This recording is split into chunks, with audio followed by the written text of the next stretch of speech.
Reverendíssimo Padre Nilci, queridos irmãos e irmãs presentes nesta Assembleia, internautas que nos acompanham pelas redes sociais, Facebook, Nilci Souza, página Encontro com Deus, e também os ouvintes da Web Rádio Ativa Comunicações. Neste 23º domingo do tempo comum, o profeta Ezequiel vem falar na voz do Senhor para dizer que nós todos somos chamados a ser sentinelas da casa de Israel. O que significa ser sentinela? O sentinela é aquele vigia, é aquele guarda que está sempre atento a tudo que acontece ao redor, ao perigo, ao inimigo que vem. Então nós hoje também somos chamados a estar atento todos os dias, principalmente em relação aos irmãos, porque se algum dos irmãos se machucar, se ferir, ou até mesmo morrer, porque nós fomos omissos, porque nós deixamos de tomar atitudes, porque nós tenhamos deixado por negligência de avisá-lo, este sangue do irmão vai ser cobrado de nós, diz o profeta Ezequiel. E hoje, os cristãos, mais do que nunca, são chamados a serem sentinelas, alertar sempre a comunidade para os perigos e para os valores anticristãos que ameaçam a fé.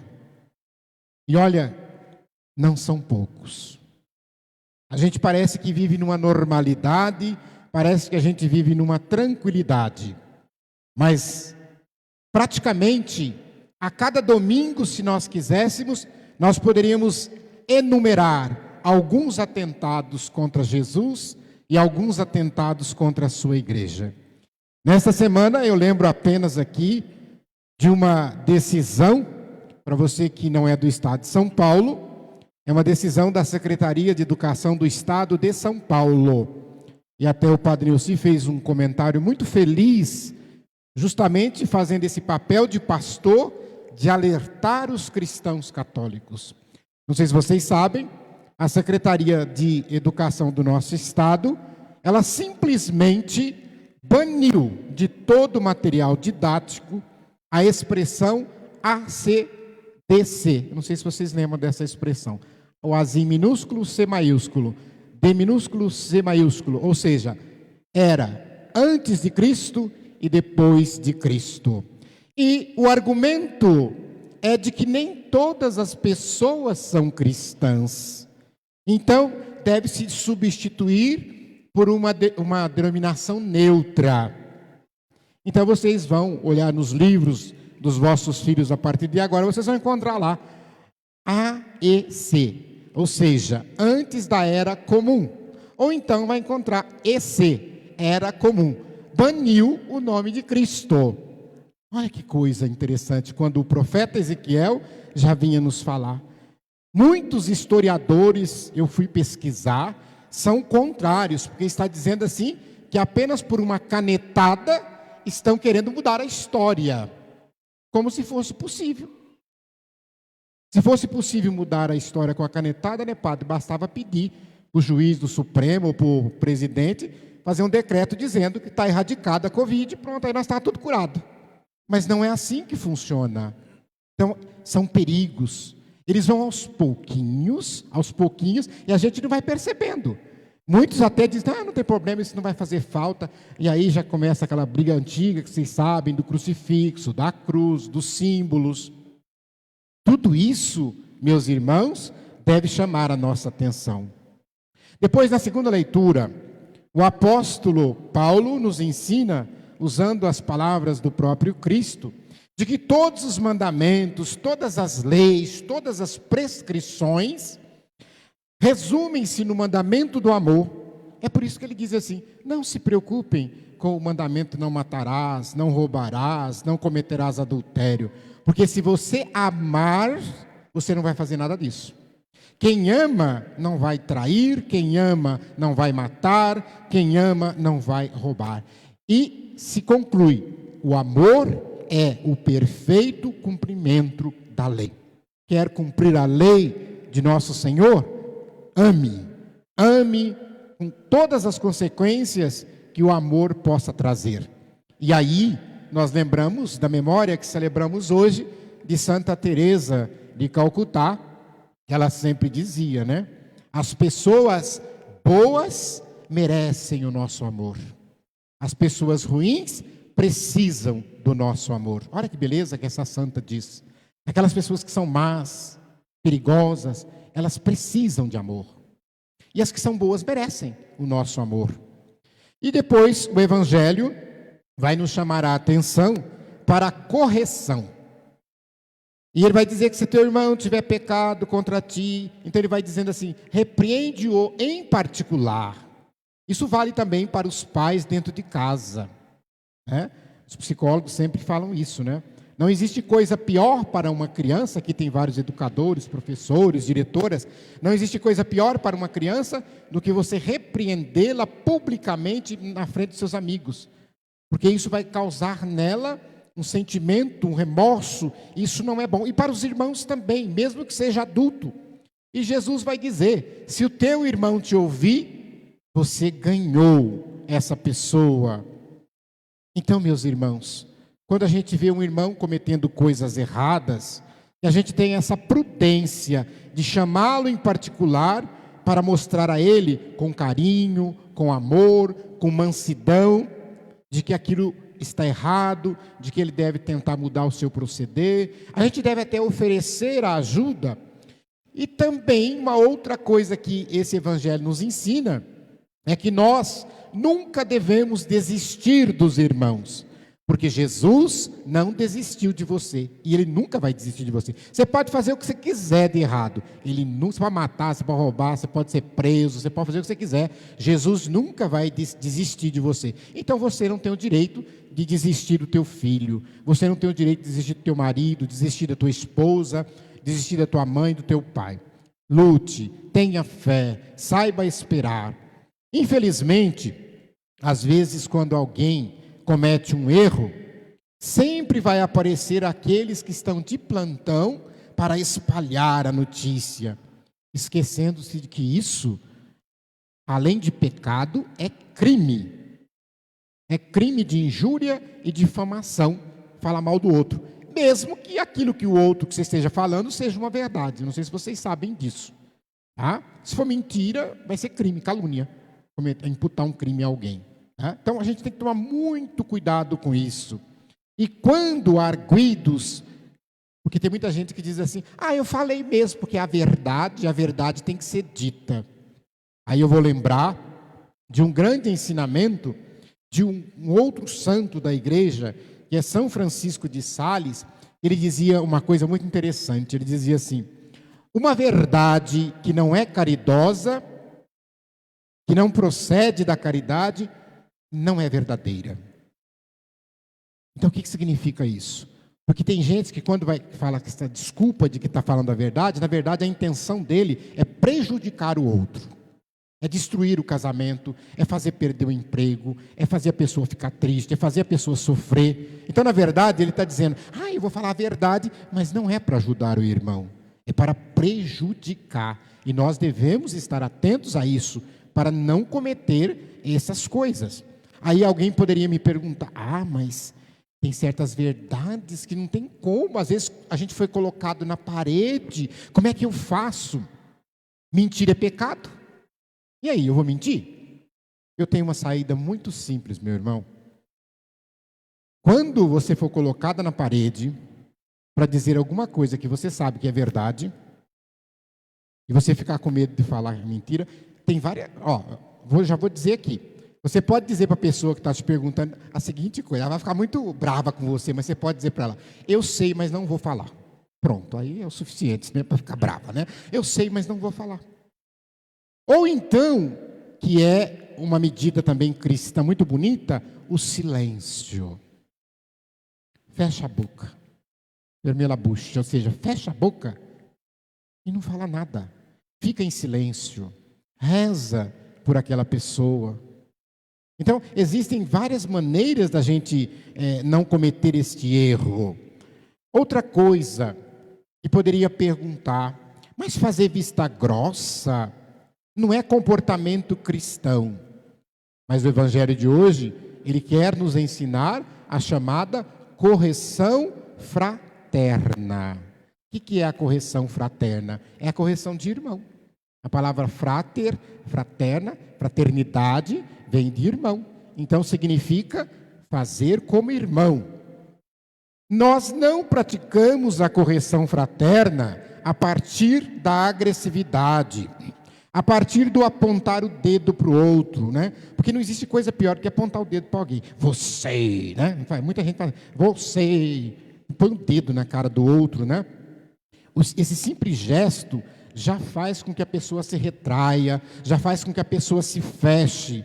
Antes de tudo, nós devemos lembrar que se hoje o irmão errou, amanhã serei eu. Pense nisso. Todos nós erramos. E ninguém vai parar de errar hoje. Nós ainda vamos cometer erros. A nossa fraqueza humana faz com que cometamos erros. Então, quando for a hora de perdoar o irmão, pense nisso. Eu poderia estar agora no lugar dele.